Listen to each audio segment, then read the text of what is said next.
আসসালামু আলাইকুম। অবস্থান করছি বাংলাদেশের একমাত্র ব্যবহারিক চিকিৎসা ও পুনর্বাসন কেন্দ্রে। আমাদের সামনে দেখতে পাচ্ছেন, এই যে দেখ, এখানে হচ্ছে খাসির মাংস। এই যে দেখতে পাচ্ছেন কত সুন্দর করে খাসির মাংস রান্না করা হয়েছে।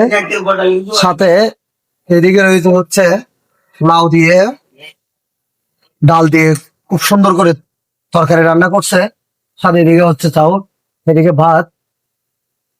আপনার এই সকল খাবারগুলো প্রায় 150 জন মানুষের আয়োজন। আজকের এই আয়োজনটুকু করেছে আমাদের বেওয়ারি সেবা ফাউন্ডেশনের উপদেষ্টা, নাম প্রকাশে অনিচ্ছুক।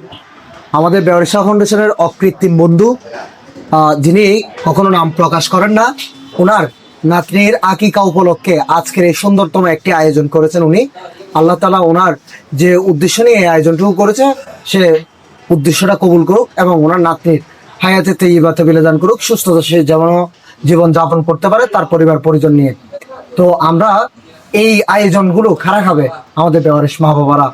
122 জন রুগী আছে আমাদের এখানে। আপনারা সকলেই আমাদের বেওয়ারিশ চিকিৎসা ও পুনর্বাসন কেন্দ্রে আসবেন, এই মা বাবাগুলোকে দেখে যাবেন। আপনার আয়ের একটি অংশ বেওয়ারিশ মানুষদের জন্য ব্যয় করবেন, যাতে করে আমাদের একটা দৈনিক সৎকা থাকে। আমাদের সৎকাটা আমরা কোথায় দিব?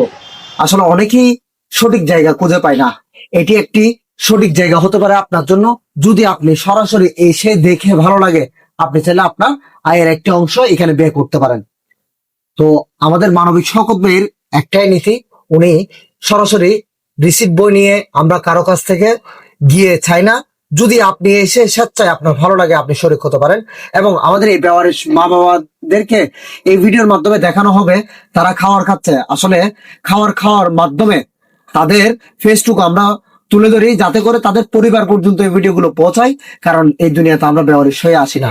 তো যাদের পরিবার আছে, এই ভিডিওটি যদি তাদের পর্যন্ত পৌঁছায়, অন্তত পক্ষে আপনাদের একটি শেয়ারের মাধ্যমে তারা তাদের পরিবার পর্যন্ত যেতে পারবে, এতটুকু আমরা আশা রাখি। তো আজকের এই আয়োজনটুকু করেছেন আমাদের বেওয়ারি সেবা ফাউন্ডেশনের উপদেষ্টা, নাম প্রকাশে অনিচ্ছুক। যে উসিলাই করেছে সে উসিলা